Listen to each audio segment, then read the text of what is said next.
bless. Catch you on the replay, guys. Bye-bye. Well, hey, Well, I'll be everybody. JL asked me to moderate the meeting today, and that's what I'm going to do. And I don't want you to listen. I want you to participate. You have at least as much to offer me as I do you. But I will give us a starting point that I think is apropos in life, and I think is going to be very, very apropos in the immediate future. When the disciples went to Jesus and said, Lord, teach us to pray, he gave us what we call the Lord's Prayer. But that's really not what it is. It's our prayer that he gave us. And I'll start by quoting some of the King James, because most unchurched people in the world could still quote the Lord's Prayer in the King James, I'm sure. I mean, that's just the standard. Our Father who art in heaven, holy be thy name. Thy kingdom come, thy will be done in earth as it is in heaven. And that's where I want to stop. What do you think it's like in heaven?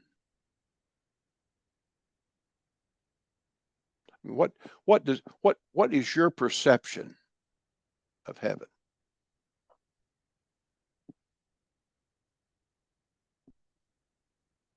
I can wait you out here, you know. So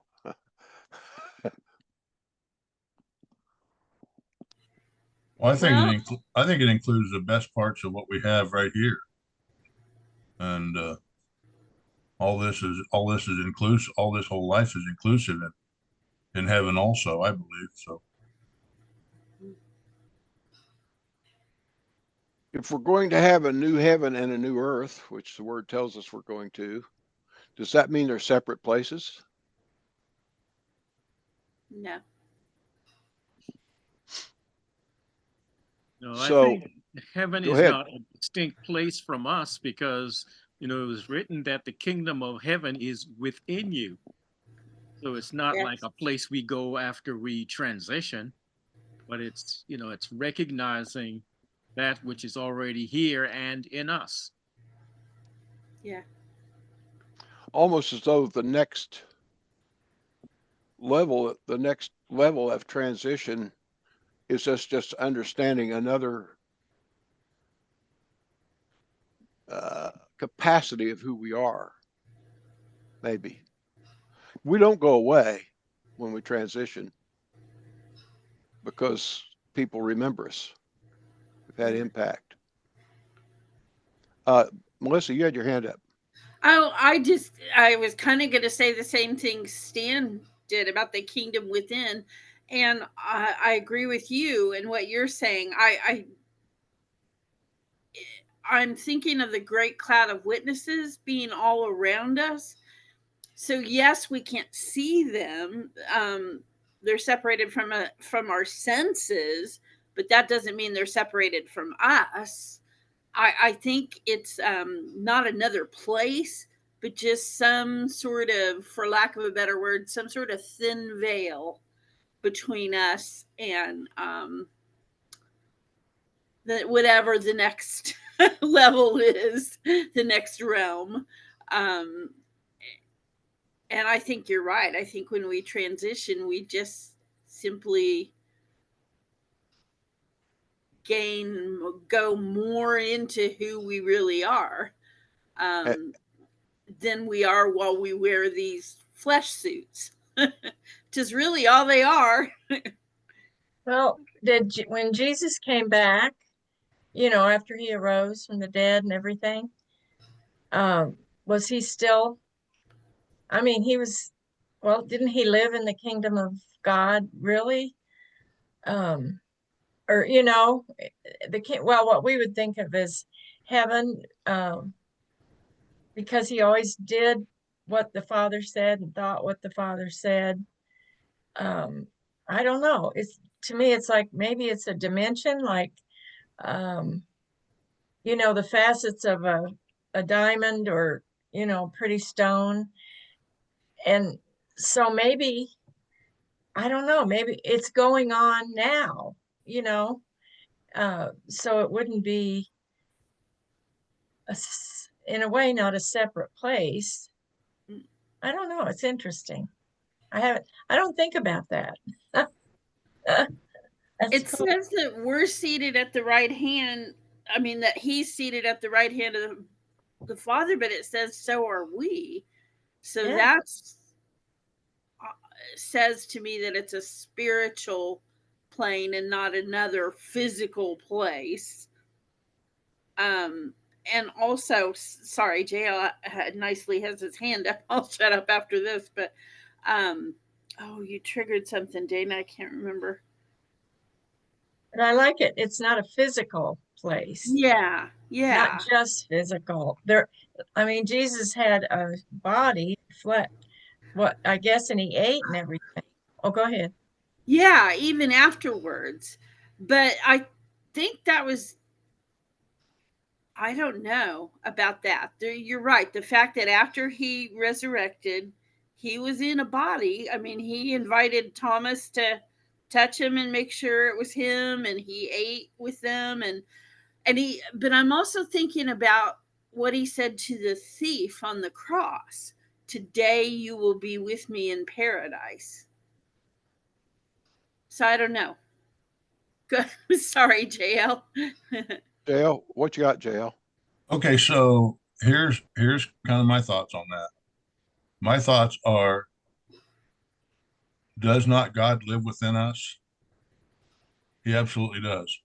And when Jesus, the scripture says that Jesus is seated at the right hand of God, he's seated at the right hand of God within us. And that's how we can be, he's in us and we're in him, where it's all co-joined together. And that's, when he was transported, because of quantum physics, I can say that his body was transported, but his spirit was transported into us. It was gone. And that's part of what I believe is where part of the heaven and the earth is, where it's within us. The kingdom of God's within us.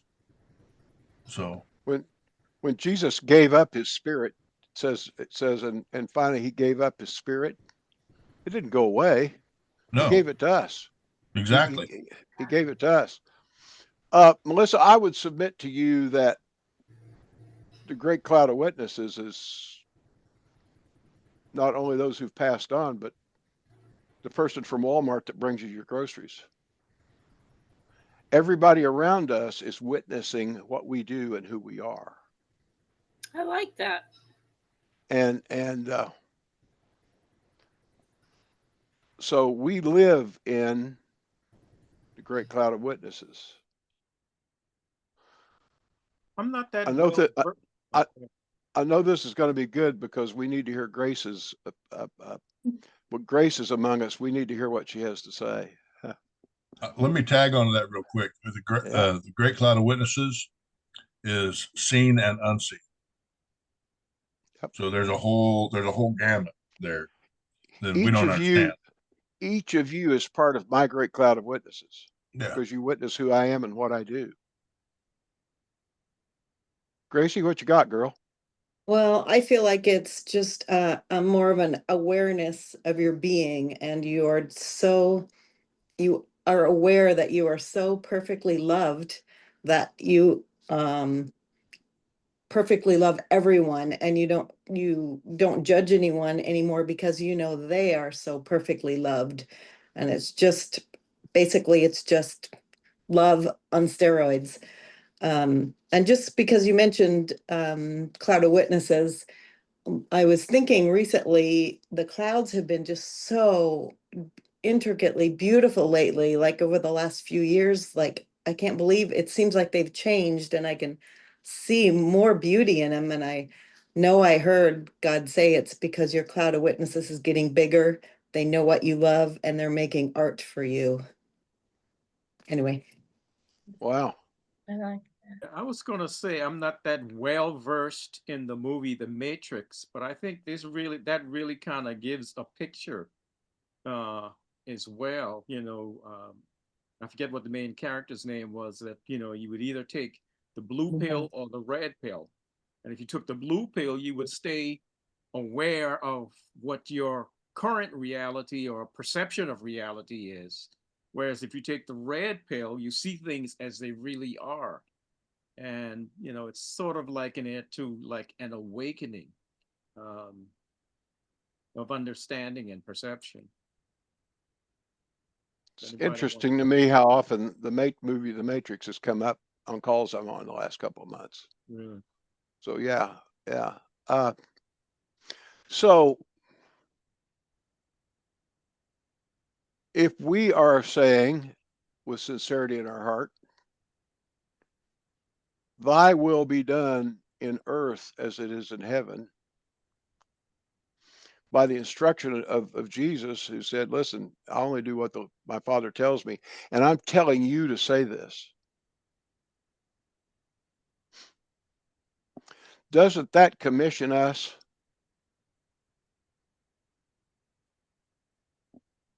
and empower us and assign us, making heaven manifest itself in the earth today?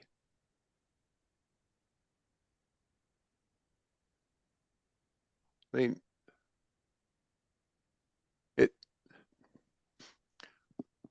looking into the great beyond is beautiful, and it's mystical and so on and so forth, but it's also really easy to make it a cop-out, because we're here now.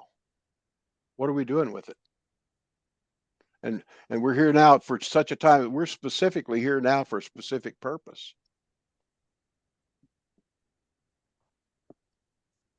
Let's now think about what heaven really is. What if you go to Matthew 25, and I should have had this pulled up, and I don't, but I'll get there in a heartbeat. What do we think the manifestations of heaven are? What's it going to look like? Give me a second here.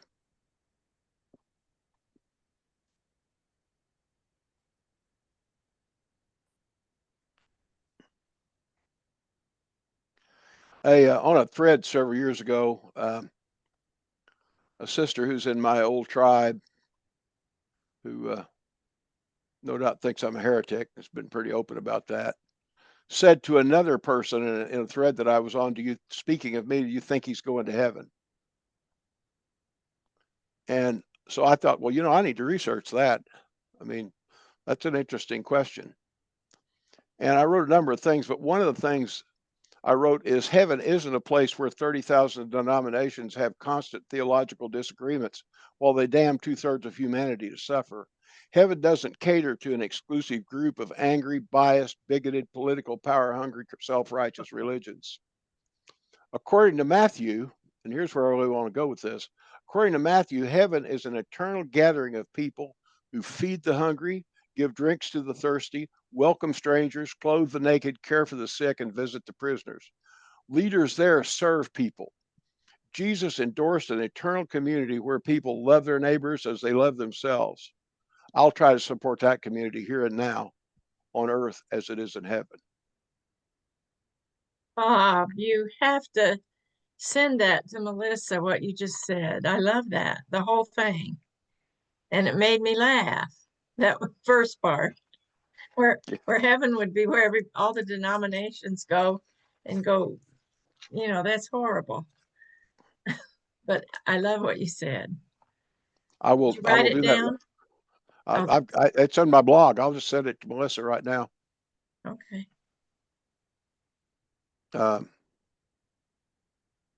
See, I think. Well, no. Just a minute here.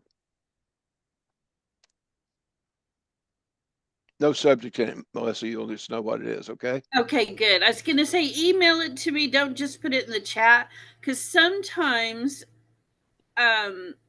Zoom copies the chat, okay, and I can actually save it, and sometimes it does not. So it's inconsistent. Just we're trying to save the chat. we're coming to a time, and I don't mean it's going to happen one of these days. I mean, it's happening right now. Where a real practical application of Christianity is going to get either the application of it or the lack of application of it's going to get exposed.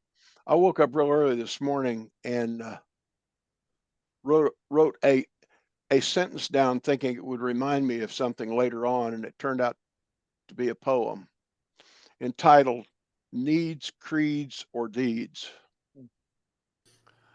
Public servants, working poor, and folks who hurt are hurting more. Kids who have no mom and dad, singles who give all they have. Caught between the powers that be, that have no will to give relief. These circumstances will denote who are sheep and who are goats. A classic opportunity for church to show who it will be. A body full of life and love, or just another social club. The world asks, will you help us all? Will believers heed the call? No time for doctrine, tribe, or creed. They'll know you now by your deeds. This time next week, people who are accustomed to getting assistance to buy groceries aren't going to get it. And it's not a lot. The average is $181 per person.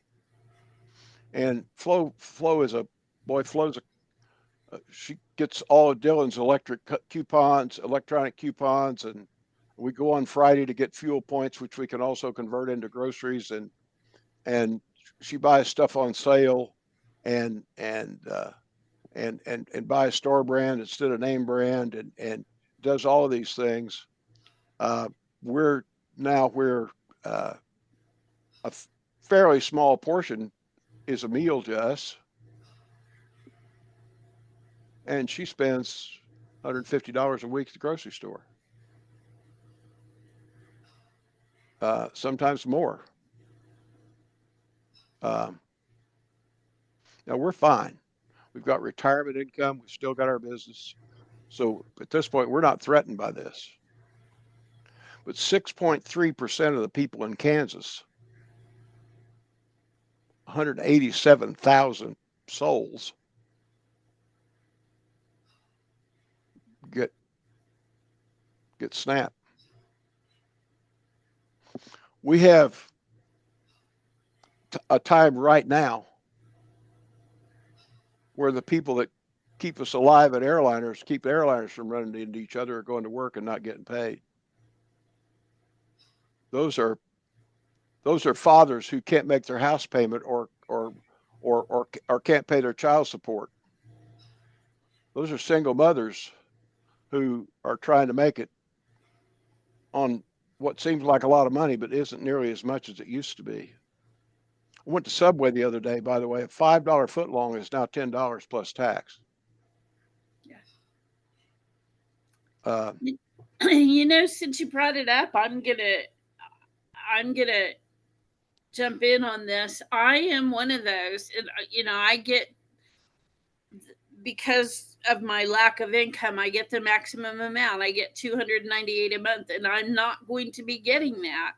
The next time my card would have been loaded is November 4th. And I'll be honest, that makes me angry. I know anger is not, productive. It's not going to serve me, but I'm angry about it. I'm physically going to be okay because I'm well stocked up. And there's a food pantry here in Lawrence called Just Food that will actually deliver to me. They're extra kind and will deliver me once a week. So I know I'm not going to starve or anything, but it's just the idea that people that aren't going to be affected by any of this are making the decisions for all of us regular people and extremely affecting us.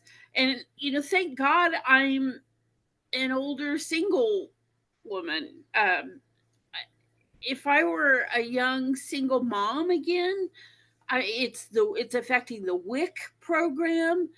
It's affecting, what are those families with kids supposed to do without their food benefits, their SNAP benefits? I didn't bring this up, I by don't the know way. how else to feel but angry over all of this nonsense about the government being shut down. I didn't bring this up, by the way, and I know you're not implying this at all, but I didn't bring this up for political reasons. You'll notice No, I'm not pointing a finger at anybody, because me everybody up either. there needs to get their poop in a group, period. I don't care what side of Exactly. the aisle they sit on. That's not the issue. Yeah. Yeah. What I Right. did bring it up Exactly. for, what I did bring it up for is there has never in my lifetime, and I'm 80 years old, there has never in my lifetime been a greater opportunity for the church to put up or shut up than right now. If that sounds blunt, it's meant to. The church that we went to, good bunch of people, 11 to death, used to brag about the fact that we give 10% of our offering to missions. That means 90% of it's staying inside the wall, right? I mean, I don't know who my neighbors are that are going to be affected by this, but I'll guarantee you there are people. If I stuck my head out the door and yelled right now, there'd be people in the sound of my voice that are going to be affected by it. And I live in a good neighborhood. This isn't just going to bother people who for very valid reasons, by the way, Melissa, are having to utilize this all the time. You have the advantage, and I say this with respect, so make sure you understand that, but you have an advantage of knowing how to work the system. They don't. They don't know that you can go on Just Foods, and they don't know how to do that. Because they haven't needed to do it, and all of a sudden they're faced with this gigantic challenge. And by the way, just for the record, Just Food, which is an amazing organization, and in our family's case, our daughter works at Heartland, and Heartland has got a food pantry, and that's the one we contribute to. And our decision, by the way, is while this is going on, we're going to double our contribution. It's not big, but we're going to give twice what we've been given. Yeah. And we're not, by the way, don't take food, give them cash, because they can get a lot more food for $1 than you can. But this is a time. This is a time for us to show the great cloud of witnesses who we are. There's something I understand that exists called mutual aid that a lot of communities sometimes have. And that's another resource. And in terms of the quote organized church, I think the problem has been the marriage of church and politics.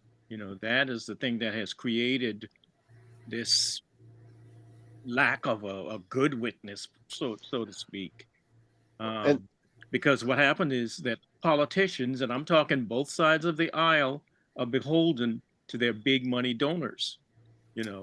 The people who are in need, they don't hear us. They don't cater to what benefits us. It's the ones who are lining their pockets. Yeah. The infamous phrase "let them eat cake" implies that there was cake to eat. and again, this affects what's going on here. It doesn't just affect the single mother of 3 that's working 2 jobs and still needs SNAP. And there's a lot of them around, by the way, a bunch of them around. And it's not their fault that some guy bugged out on them. But these programs, which are absolutely in existence, Stan, you're absolutely right. But they aren't ready for the magnitude of this. Mm. I've been saying for decades, why are we letting the government do this in the first place? Where's the church? This shouldn't be a political issue. This is a spiritual issue. This is a human issue. There's no politics here. Shouldn't be.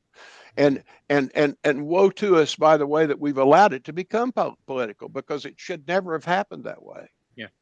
Amen. I interviewed Paul Bergman yesterday. I had a podcast with him, and I'll get it posted. Paul Bergman, interesting guy. Used to play for the Chiefs, among other things. Mm-hmm.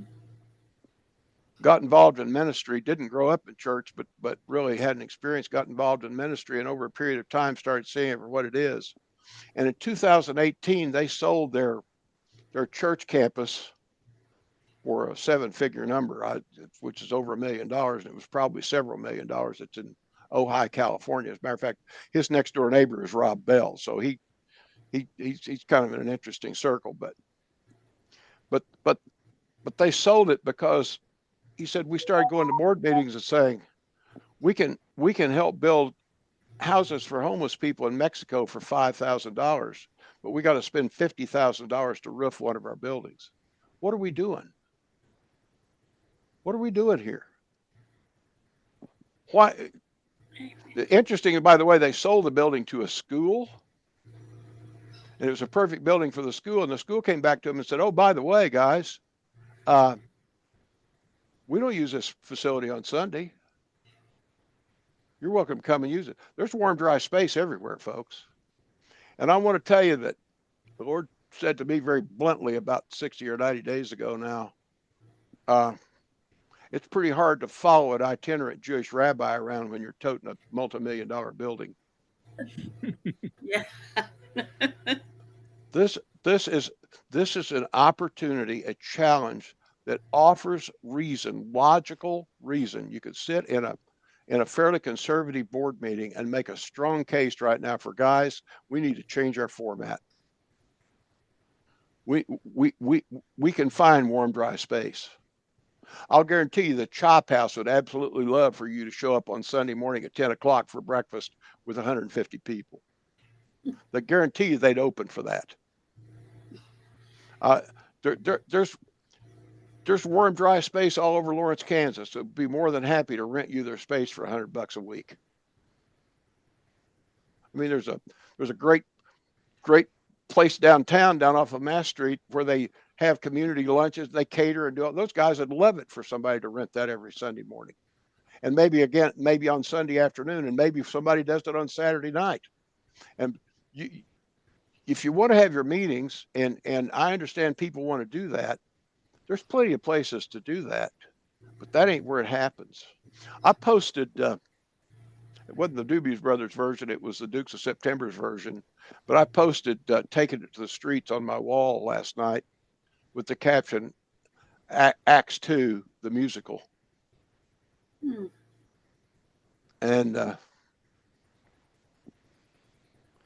there's an opportunity here that I have not seen in my lifetime for the church to be the model that Jesus showed us. Oh, we got 5,000 people here today, and they're hungry. What resources do we have? And lo and behold, there were the resources. Now, we all know it's 5 loaves and 2 fishes, but it also could have been a guy that's used to giving $5,000 a month, and because he makes $500,000 a year, who could say,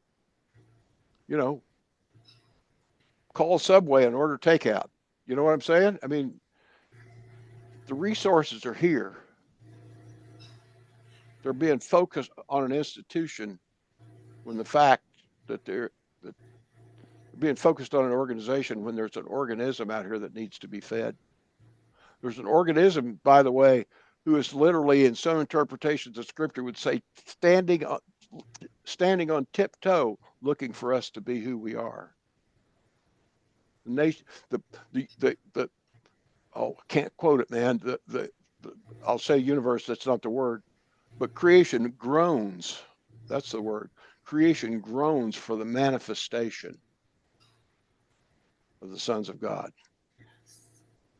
Well, I want to tell you, there's a single mother of 3 right now that groans for the manifestation of the sons of God to show up.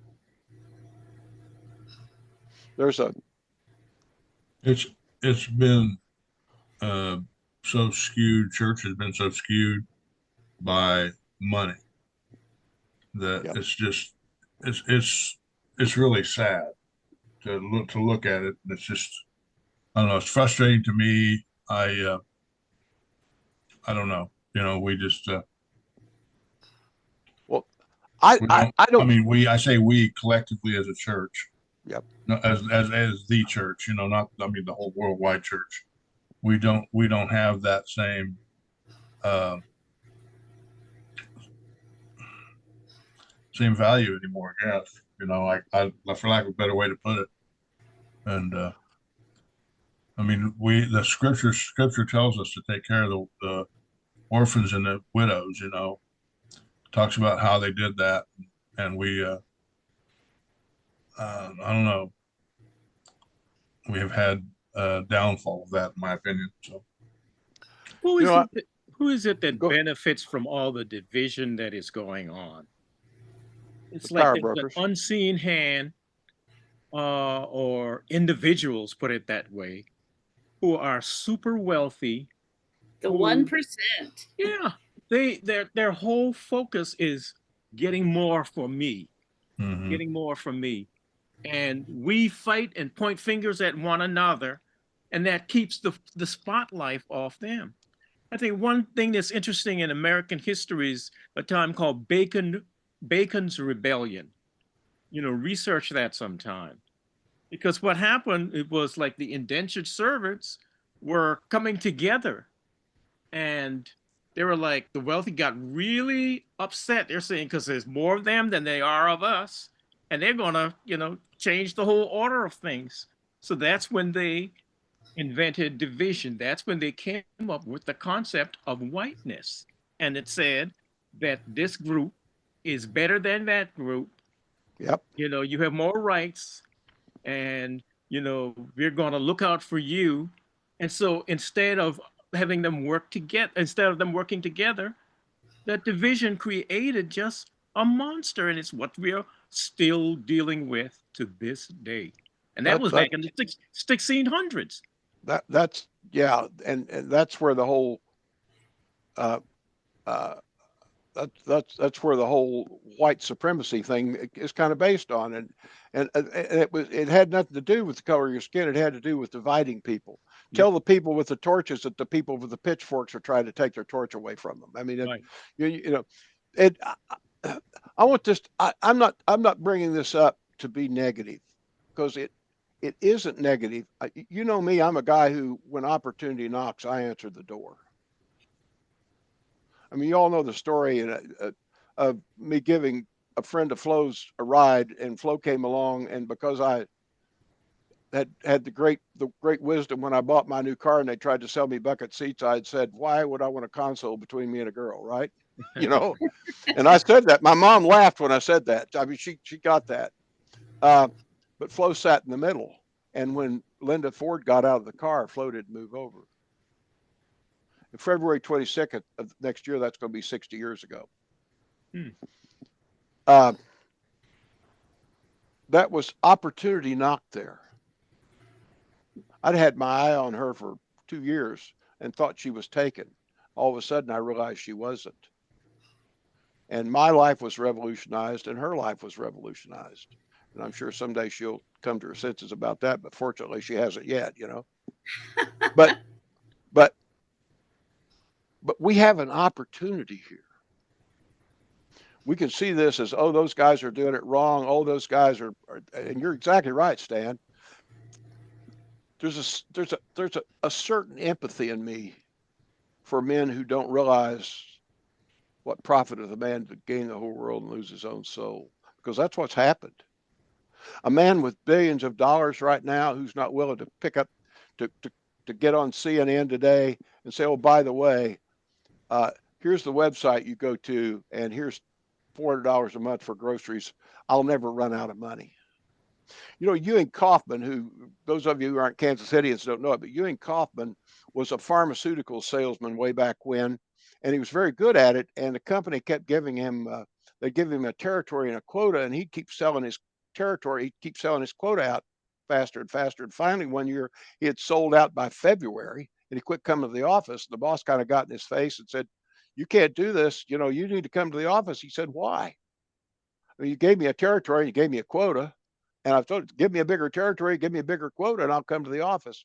But they kind of came to a disagreement, and Ewing had come up with this little pharmaceutical formula of something, and I don't even know what it was, but I know he made it in his basement originally because Flo and I looked at the house that looked to buy the house one time that it was done, and you could still smell a pharmaceutical smell in the basement.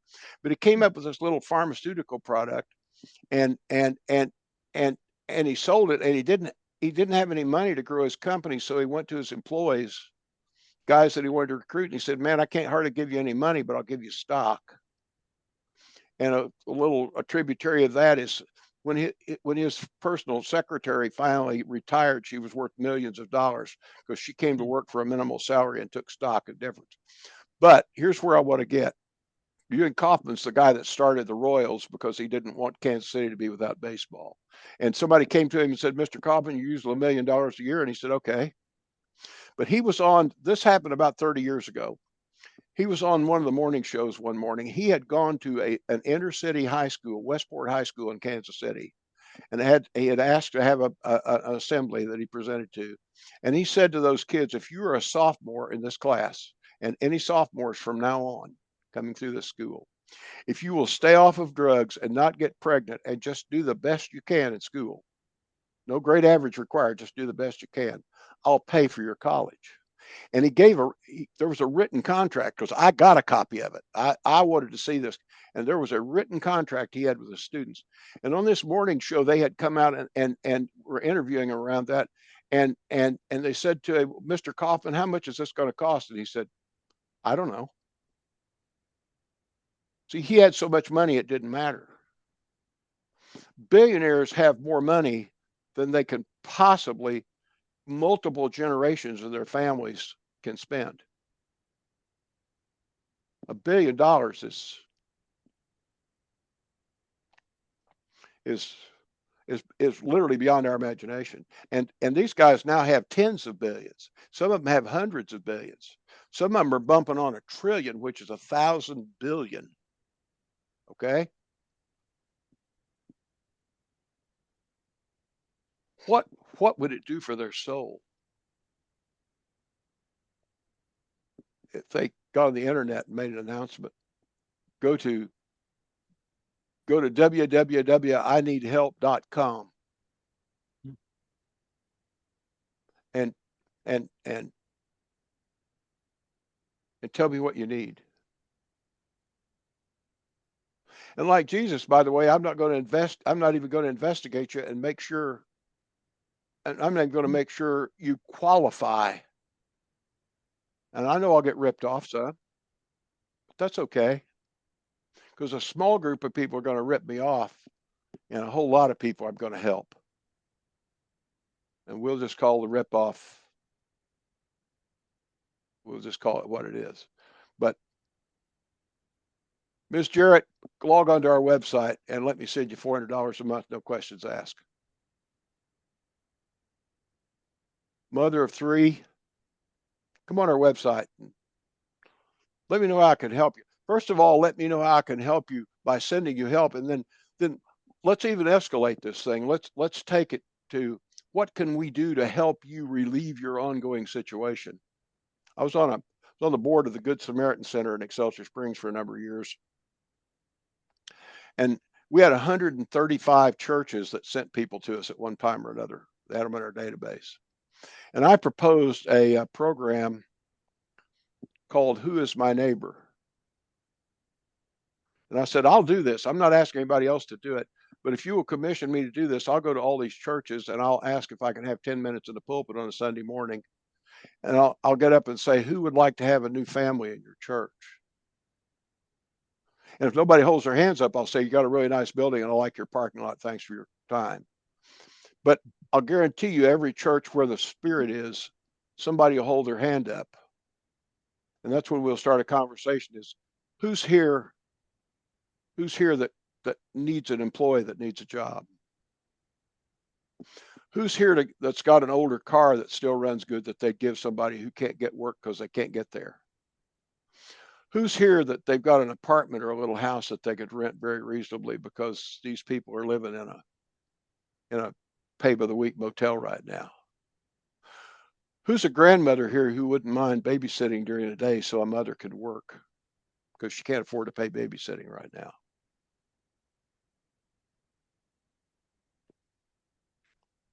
that program fell on deaf ears, and I finally figured out why. It's because the employees that were getting the paycheck saw themselves being worked out of a job.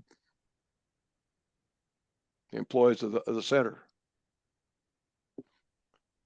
Institutions, as JL was pointing out, become about the institution. And what JL was pointing out, and I don't mean to put words in your mouth, JL, but what you're really saying is the problem is its church has become about the institution instead of about the mission.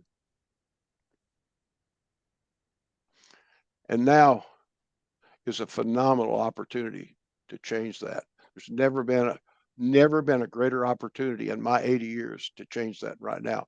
Gracie, you got something, girl? Yeah, I was thinking this rich stealing from the poor has been, I mean, going on forever, biblical time. Oh, yeah. And it's beautiful that we can help these people, but you know what really changed them was one of them was Zacchaeus. Jesus changed Zacchaeus. Yep. One of them was Matthew. Jesus changed Matthew. It's being introduced to the love. I think these people that are the rich that are stealing have not experienced true love and they need Jesus. And that's what's going to change them. And I just thought of this, I don't know what it's called, but I wrote down words. I don't know if you can see them. Well, I was thinking about the sheep from the goats. Yep. Like with the sheep, I put seek and help everyone and everything purposefully. And it results in goats. Grace overwhelms and atones, transcends them to salvation. And I think that's love and grace to those people, even though it's hard because they are stealing from all of us. They still need Jesus' love, and they are the ones that Jesus loves also. What better way to witness to them than to have all of us come together and do our deal? I mean, I could see some billionaire literally saying, what the hell's going on out here? Well, it ain't hell, brother. It's heaven. And you know, some of the great programs that happened, they didn't start with him, but some of the great programs that happened came from Jack Kennedy when he was campaigning for the presidency, visiting West Virginia, and he saw poverty. And what if all of a sudden Jeff Bezos showed his sales down because instead of buying stuff from Amazon, people were giving money to Heartland's food pantry? And what if all of a sudden the big corporate donors looked around and said, wait a minute, where's the money going? And they said, well, here's where it's going. Joe, I want to hear from you in a minute, but I don't want to lose this. And my age, my memory comes and goes, right? 50 years or so ago, I was in a Panera Bread one day, and if you're accustomed to Panera Bread, I don't know if they still do it, but back in the day, they kind of had a manager that would kind of walk the floor all the time and kind of check how you're doing and so on and so forth.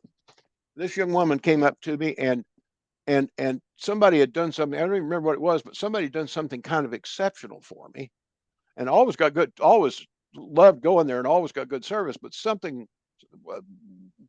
one of their people had done. I'll tell you what it was. I think I'd taken Flo in, and it was my birthday, and they offered me something for my birthday, and I ordered what I knew Flo would want, and said, just give me something else. And somebody caught what I'd done. Anyway, they said, you're not paying for anything. Okay. Well, this floor manager comes around and how's it going? And I said, let me tell you a story.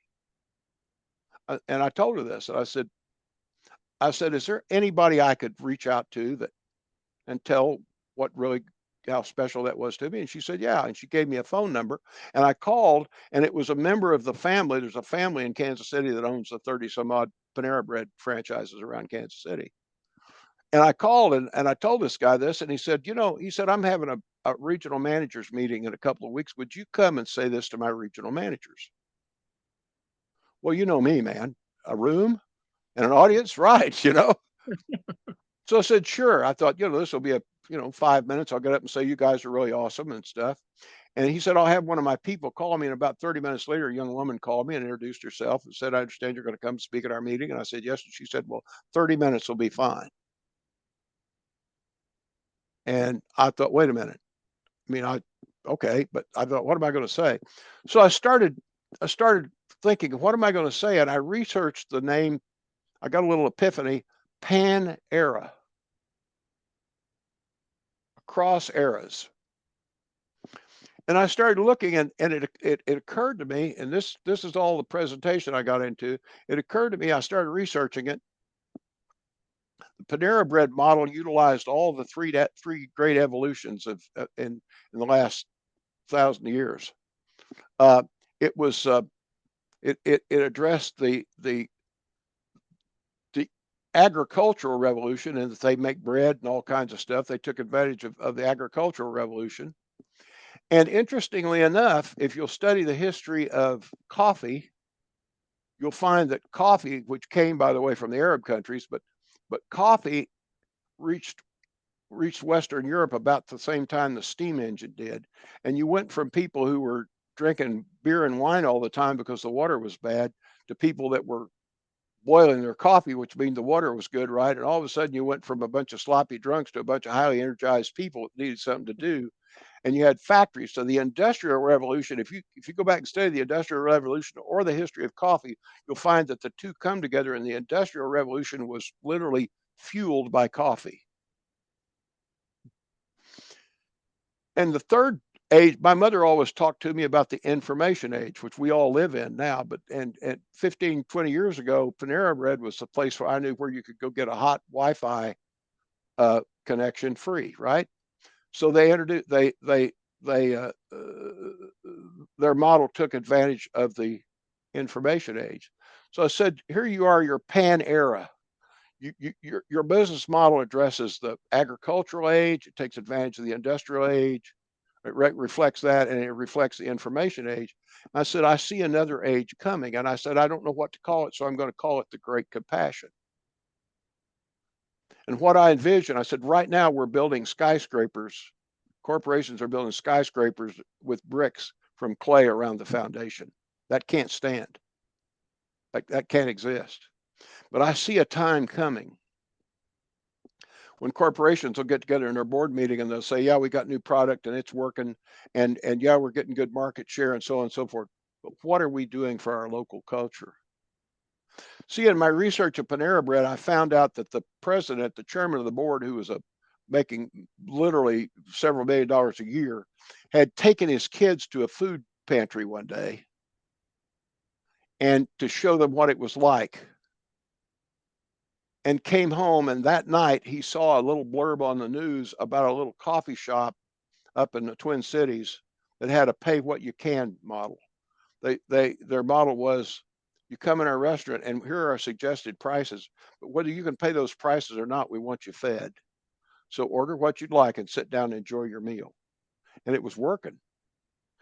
And this guy sat there. He said, I literally read an interview by him. He said, I sat there and I said, good grief, I'm the chairman of the board of a $60 billion corporation that serves food. We can do this. And he went over in St. Louis, Missouri, in a neighborhood that had been kind of gentrified, and there were well-to-do people living there, but also that neighborhood was divided, and there were also people just getting by there, and started a program in that little store called Panera Cares.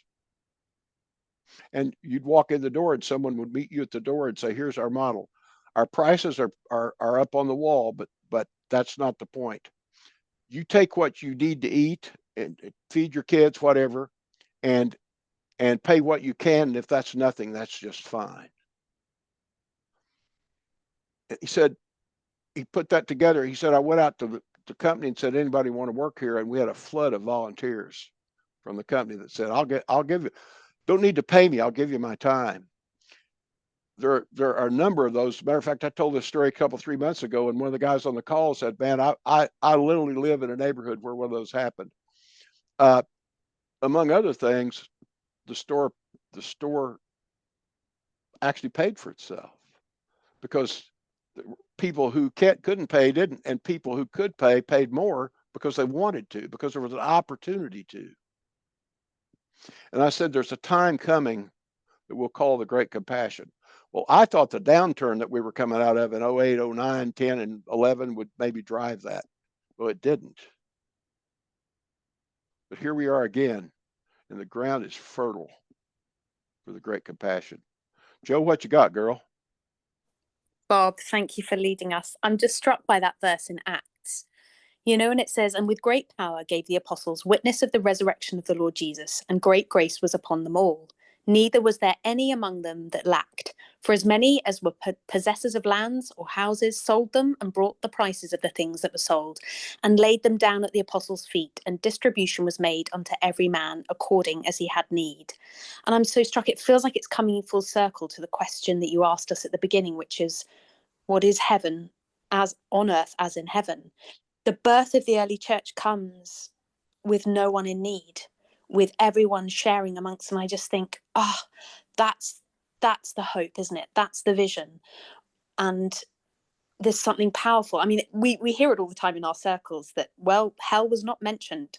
When the gospel was preached in Acts, there was no threat, there was no threatening of hell. And yet this seems to be central. There's something about the expansion of the early church was that people were looking at this and seeing no one in need. You don't need to threaten people with hell because they didn't. And the church expanded. So just fascinating. Thank you, Bob. The first line of Taking It to the Streets, which I think is one of the great gospel songs of all time, by the way. You don't know me, but I'm your brother. I was raised in this living hell. I want to tell you that there are a lot of people experiencing hell, and we have the tools to deliver them. We can step right into that. I mean, think about being a mother who doesn't know how she's going to feed her kids. That's hell, folks. Think about being a man. The author Kurt Vonnegut, it's a great story, was invited to a party on a yacht in New York Harbor years ago among a bunch of very wealthy people. And he was there for a little while, and a friend said, well, what do you think about all these people, Kurt? And he said, I think I have something they don't have. And he said, what's that? And he said, enough. The greatest witness we could give those people who we can absolutely call them out and absolutely point fingers at them, and it's true. And they're, I have a good friend, a pastor friend, who says every time you see amassed wealth, you're looking at a crime scene. Somebody had to lose for somebody else to gain all that, right? We can point fingers and blame politicians. We can point fingers and blame billionaires, or we can go out and be the church, because they're part of our great cloud of witnesses. And they can deny what we say, but they can't deny what we do.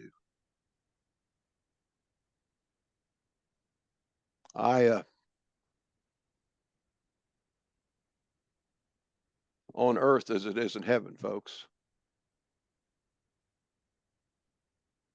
JL? Well, the law of attraction that we've studied off and on actually deals with all this stuff, because the law of attraction says that as we give, we'll also receive, and as we sow, so shall we also reap. And it's all about not necessarily anything financial or anything like that. It's all about attitude and the way we look at everything and the way we speak to everything. Words are extremely important. So it's the way we speak to everything, and as long as we keep our thoughts pure and positive and look for the good in everyone around us, then that same thing will return to us 100-fold, according to scripture.